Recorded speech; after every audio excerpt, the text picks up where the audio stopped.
The first thing my coworker did when I walked into the conference room was look at my hands. Not my face, not the stack of folders I was carrying, my hands, because she knew what was supposed to be in them, and when she saw that they were empty, her smile flickered. Just for a second, before she reset it back to that polished, practiced warmth she'd spent 3 years perfecting. I set my coffee down slowly. I found my seat, and I thought, not yet. My name is Zoe Hartman. I'm 31 years old, and until 14 months ago, I was a senior product designer at a mid-sized tech company in Austin, Texas. I'd been there for 5 years. I'd built something real there, a design system that the engineering team actually used, a client onboarding process that reduced churn by 22%, and a reputation for being the person you called when something was quietly falling apart. The woman across the table from me was my best friend since college. Her name was Tara, and she was about to present my work to our executive team as her own. But I'm getting ahead of myself. You need to understand how we got there, because none of it happened overnight. That's the part nobody talks about in these stories. It doesn't happen fast. It happens slowly, in ways you keep explaining away, until one day you're sitting in a conference room watching someone you trusted rearrange the hours of your life into a portfolio with her name on the cover.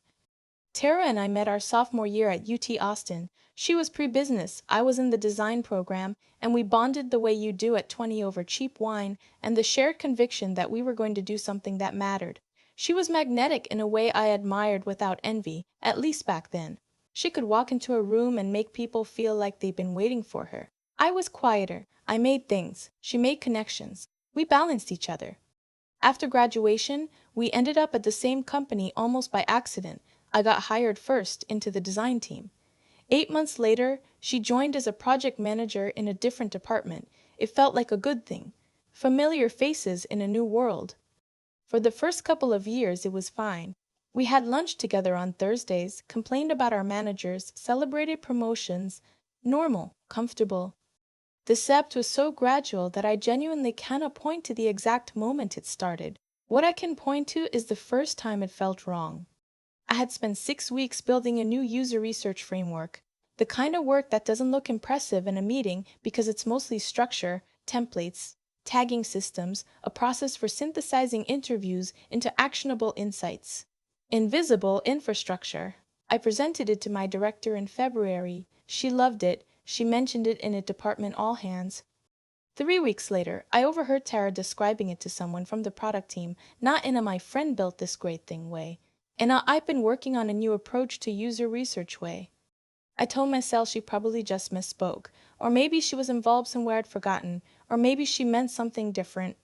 I told myself a lot of things over the next 18 months. She started asking to collaborate on projects that were already mine. She'd join calls as a stakeholder and then send follow-up emails summarizing her own version of decisions that had already been made. She began seizing leadership on threads she had no real role in, inserting herself just enough to exist in their peripheral vision as someone involved, someone contributing. And because she was charming, and because she was strategic in ways I was not, it worked. She was promoted to senior project manager. Her manager praised her cross-functional thinking. Her visibility grew. Mine stayed the same. I noticed. I said something to her once gently. She laughed and said I was being paranoid, that we were a team, that my credit was safe, that she would never. She touched my arm when she said it. She seemed genuinely hurt that I'd asked. I backed down. I apologized. That was my mistake, not the only one, but the clearest one.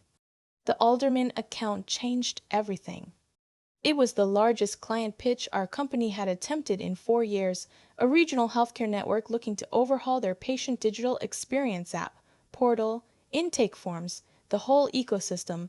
My director tapped me to lead the design side. It was mine from the first meeting. I spent 11 weeks on it. Late nights, early mornings, 3 rounds of user testing with actual patients at 2 different clinic sites. I built wireframes, then prototypes, then a full interactive demo.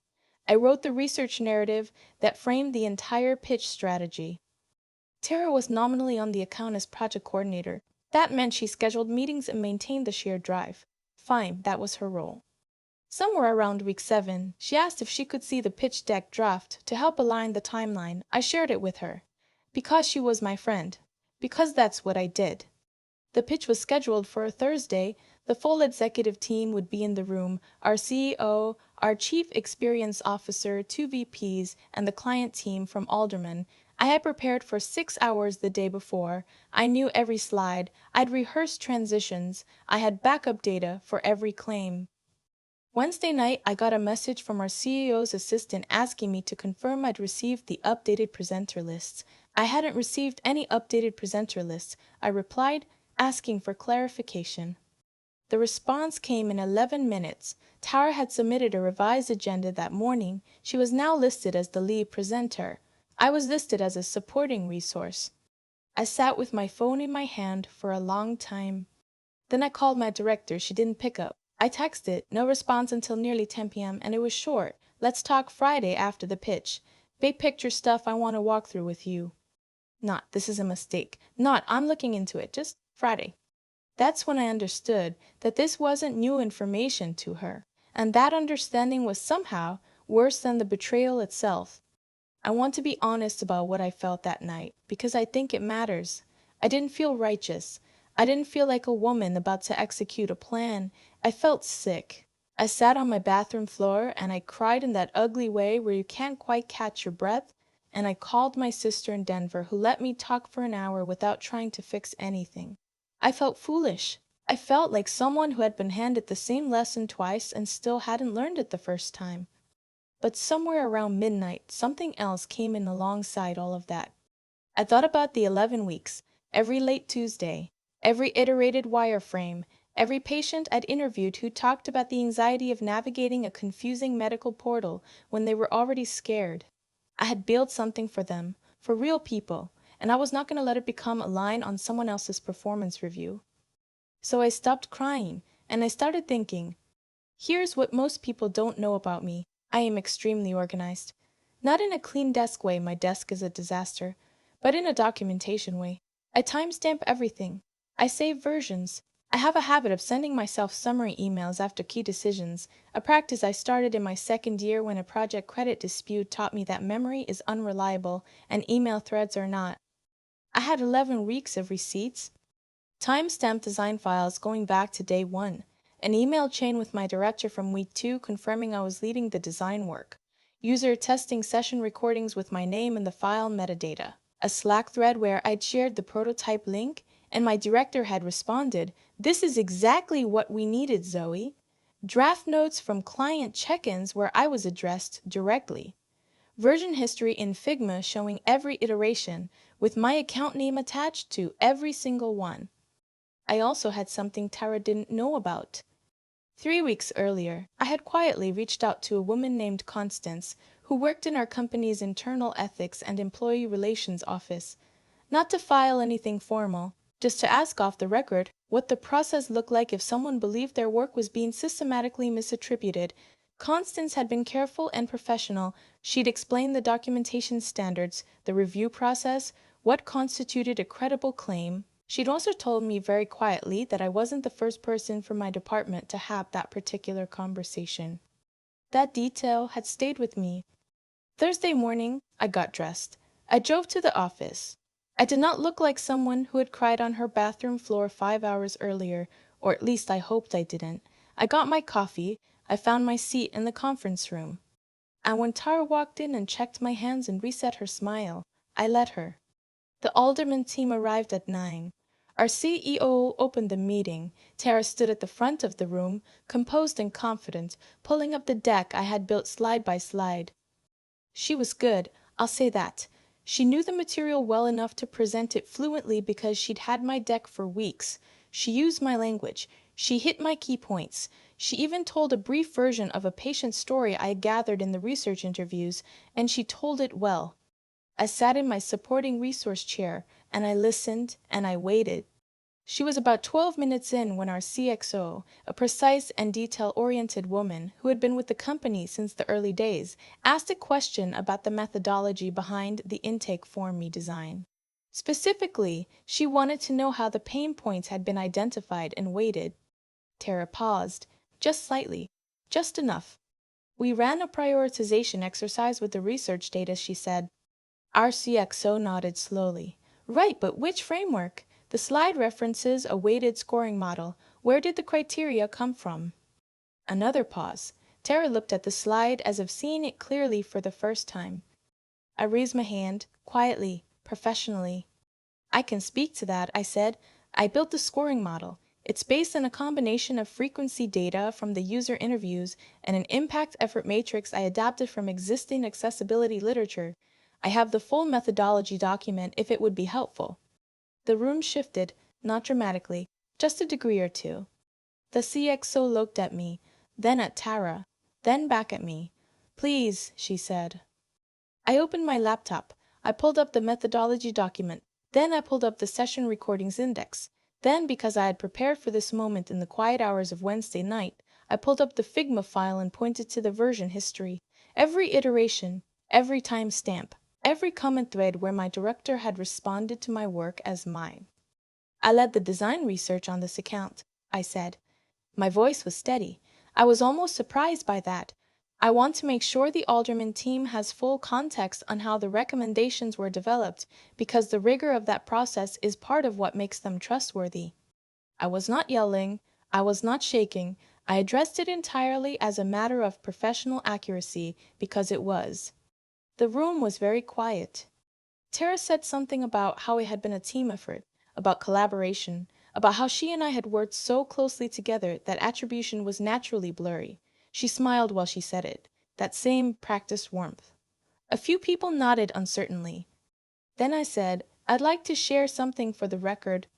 I had prepared one more thing. The night before, I had sent Constance in Employee Relations a formal email documenting the situation, attaching my evidence file and requesting that it be logged. Constance had replied at 7 a.m., confirming receipt and noting that a preliminary review had already been initiated based on the earlier conversation we'd had. I read that confirmation email aloud briefly, calmly. The Alderman team exchanged the look I recognized, the look of people recalculating whether this vendor relationship was going to be more complicated than they'd anticipated. Our CEO said we should take a short break. We took the break. It lasted 22 minutes. I stood by the window and drank my coffee and texted my sister, "It happened. I'm okay." When we reconvened, Tara was no longer at the front of the room. I presented the rest of the pitch, all of it. The Alderman team asked good questions, and I answered them from a place of actual knowledge because I had done the actual work. We ran 35 minutes over the scheduled time.